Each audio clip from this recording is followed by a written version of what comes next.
પડતા વડોદરાવાસીઓ પરેશાન થયા છે। વડોદરાના બુડા સર્કલના મુખ્ય માર્ગ પર જ 10 ફૂટ ઊંડો ભૂવો પડતા પાલિકા દ્વારા રોડ રસ્તાની કામગીરી પર સવાલ ઉઠ્યા છે। વડોદરાના વુડા સર્કલ પાસે ફરીથી રોડ ઉપર પડ્યો 10 ફૂટ ઊંડો ભૂવો। મુખ્ય માર્ગ હોવાથી વાહન ચાલકોને અગવડતા પડી રહી છે।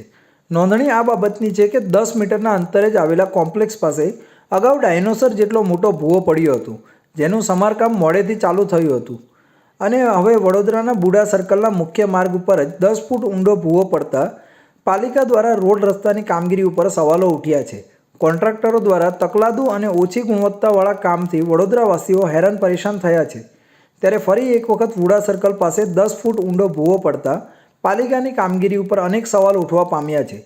સામાજિક કાર્યકર દ્વારા 10 ફૂટ ઊંડા કૂવામાં ઉતરી તેને માપવામાં આવ્યો હતો। પહેલા તો વડોદરા શહેરનો વીઆઈપી રોડ છે, વુડા સર્કલ છે, વીઆઈપી લોકોની અહીંયા અવર જવર છે। હાલમાં મુખ્યમંત્રી સાહેબ અહીંયા આવ્યા હતા ત્યારે રોડને ચકાચોંધ કરવામાં હતો। એ જ રોડ પર હાલમાં ભૂવો પડ્યો છે, એટલે કે જે તે કોન્ટ્રાક્ટરો જે તે સમયે કામગીરી કરી છે એના ભ્રષ્ટાચાર હવે બહાર આવવા માંડ્યા છે।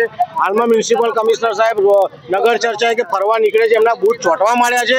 એ સમજી ગયા છે કે વડોદરા શહેરમાં જેટલો ભ્રષ્ટાચાર ચાલી રહ્યો છે, દેખાઈ રહ્યો છે। તો આ કમિશનર સાહેબને વિનંતી છે કે જ્યાં પણ ભૂવા પડતા હોય એના માટે જે કોન્ટ્રાક્ટર જવાબદાર હોય એની સામે પગલાં ભરે તેવી અમારી માંગ છે। વડોદરા શહેરમાં જે કહેવાય છે કે કારેલીબાગ વિસ્તારની અંદર અવારનવાર ભ્રષ્ટાચારના ભૂવા પડતા હોય ત્યારે વડોદરા શહેરના નગરજનોએ જે કહેવાય છે કે હાલાકીનો સામનો કરવો પડે છે। હાલમાં જે કહેવાય છે કે વુડા સર્કલ પાસે ટૂંક સમય પહેલે જ્યારે એક ભૂવો પડ્યો હતો ત્યારે અમે તંત્રને જગાડવાનો એક પ્રયત્ન કર્યો હતો અને ત્યારબાદ મેયર ચેરમેનને બધા જ દોડીને આવ્યા હતા અને ભૂવાને 67 હેઠળ જે કહેવાય છે કે 35 લાખના ખર્ચે ભૂવાનું જે કહેવાય છે કે પુરાણ કરવામાં આવ્યું। હાલમાં ફરીથી એક નવો ભૂવાનું નિર્માણ થયું છે એટલે ભર ઉનાળે ભૂવો પડવો આ વડોદરા શહેર માટે ખૂબ જ શરમજનક બાબત છે। ટૂંક સમય પહેલે જે કહેવાય છે કે વડોદરા શહેરના મ્યુનિસિપલ કમિશનર સાહેબ જે દિલીપ રાણા હતા તેઓએ આખા વડોદરા શહેરની અંદર કાણા કરીને ગયા છે અને હવે હાલમાં જે રાજાબાબુ આવ્યા છે રાજાબાબુ પર અમને એક વિશ્વાસ છે કે આ ભ્રષ્ટાચારના ભૂવા જે જગ્યા ઉપર પડે છે તેવા કોન્ટ્રાક્ટરોને બ્લેકલિસ્ટ કરે અને અધિકારીઓને સસ્પેન્ડ કરે અને આ જાડી ચામડીના મગરોની પાસે એક દાખલો બેસે એ રીતની કામગીરી કરે તેવી અમારી ખાસ માંગણી છે। વડોદરા મહાનગરપાલિકાના નવનિયુક્ત મ્યુનિસિપલ કમિશનર અરુણ મહેશ બાબુ દ્વારા